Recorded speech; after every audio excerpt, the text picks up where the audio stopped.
célébrée le 9 août de chaque année, la Journée internationale des peuples autochtones à RDC a été ramenée au 20 août.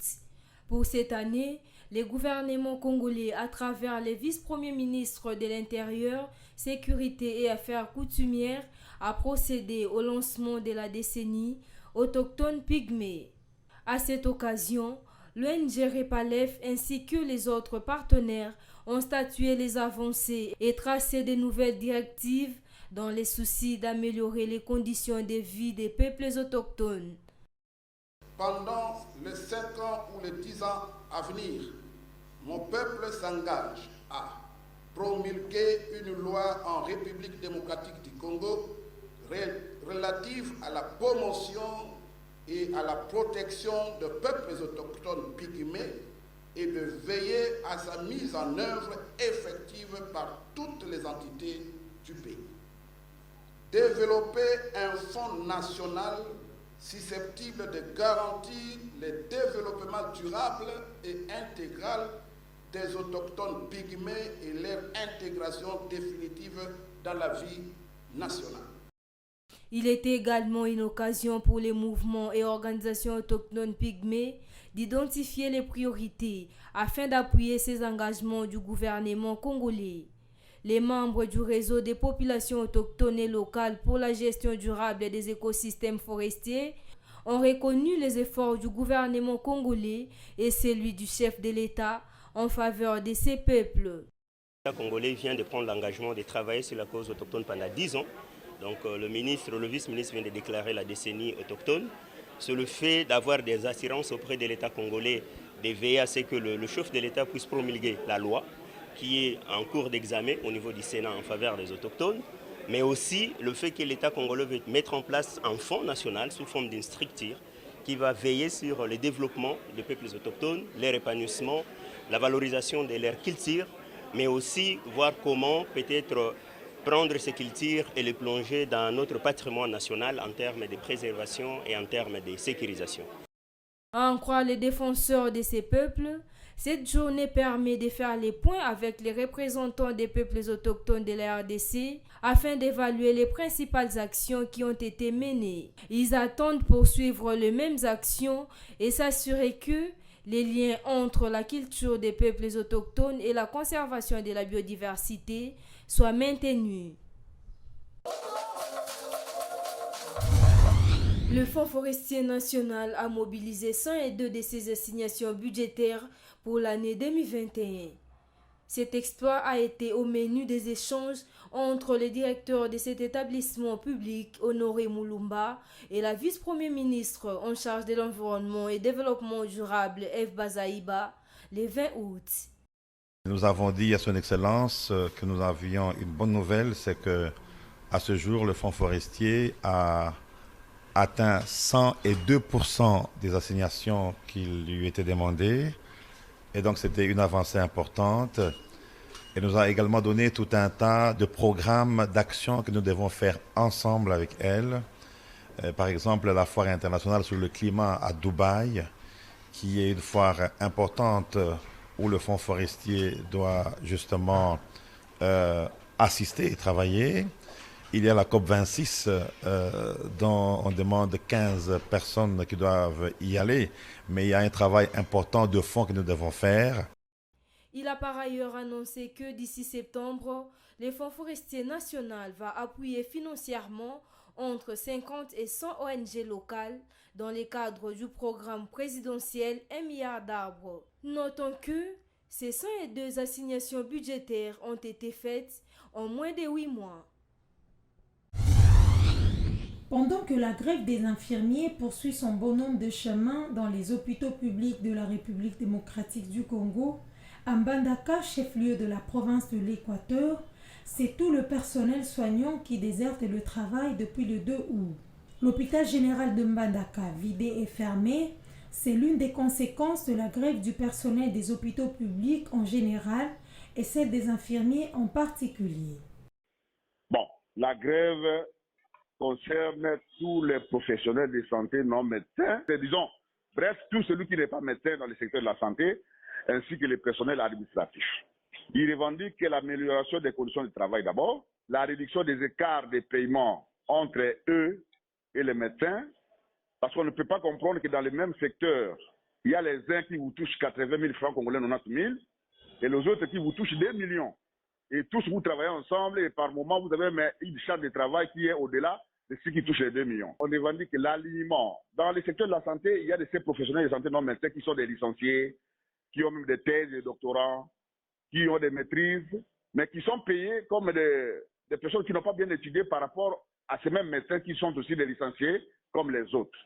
Il y a de ceux-là qui travaillent pendant des années, qui n'ont ni prime, ni salaire, ni numéro matricule. C'est-à-dire s'ils meurent aujourd'hui, ils sont jetés dans les oubliettes.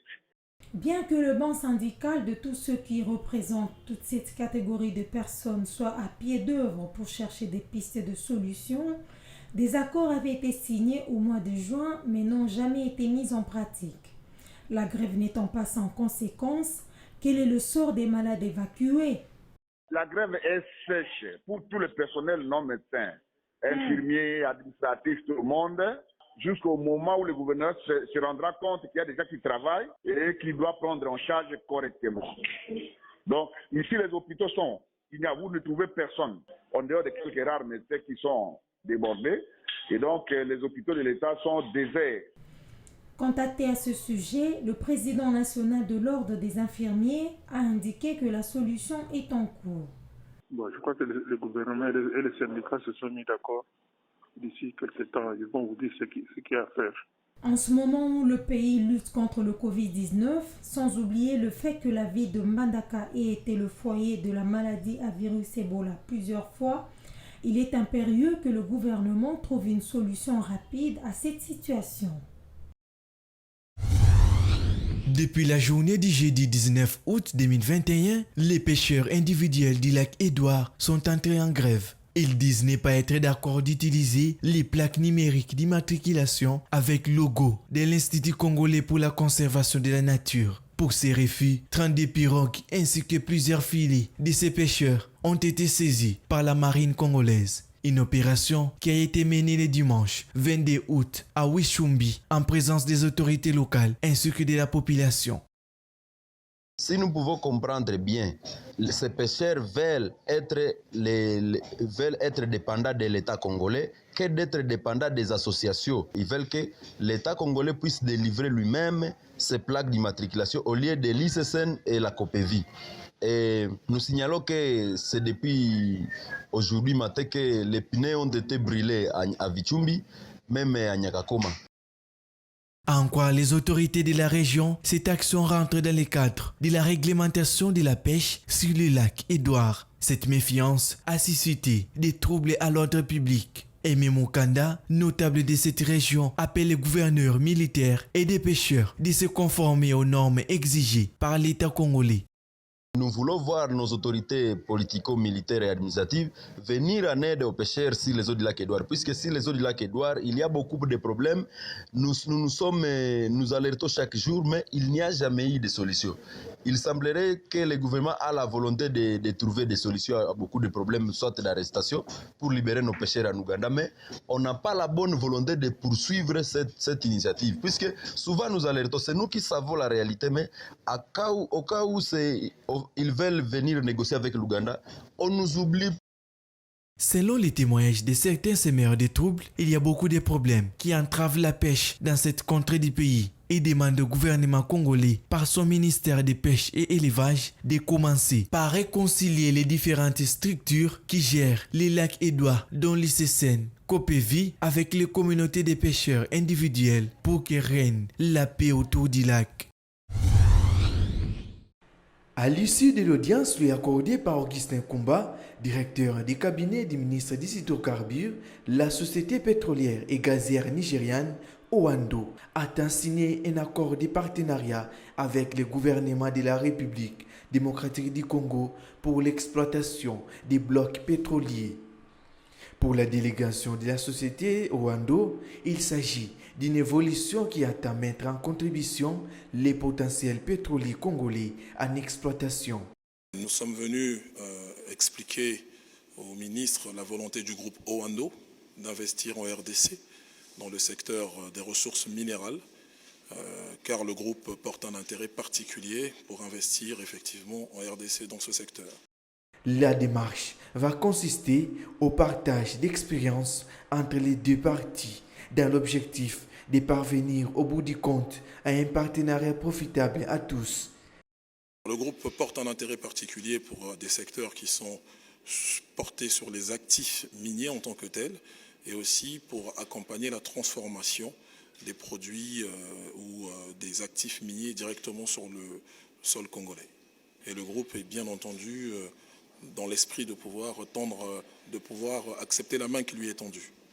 L'aboutissement de ces partenariats qui se profilent à l'horizon entre Luando et la RDC devra à coup sûr booster l'économie congolaise et placer les pays en ordre utile dans les secteurs pétroliers. Comme la courge, ces feuilles sont également comestibles. Elles sont un légume très convoité en République démocratique du Congo. Comment faire? Il faut couper uniquement les jeunes feuilles et les tiges qui les relient. Après, elles doivent être effeuillées. Quant aux tiges, elles doivent être épilées, puis coupées avant ou après les avoir bien nettoyées, surtout en insistant sur les feuilles, car elles sont réputées de conserver beaucoup de sable.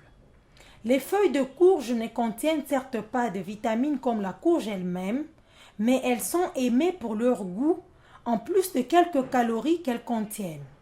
Les feuilles de la courge s'accompagnent très bien avec d'autres plats, en mélange ou séparément, associées aux épices et parfois à la poudre des arachides. À Kinshasa, elles sont appelées mujibu-jibu et se vendent au marché, aux pépinières ou encore à la criée sur les avenues.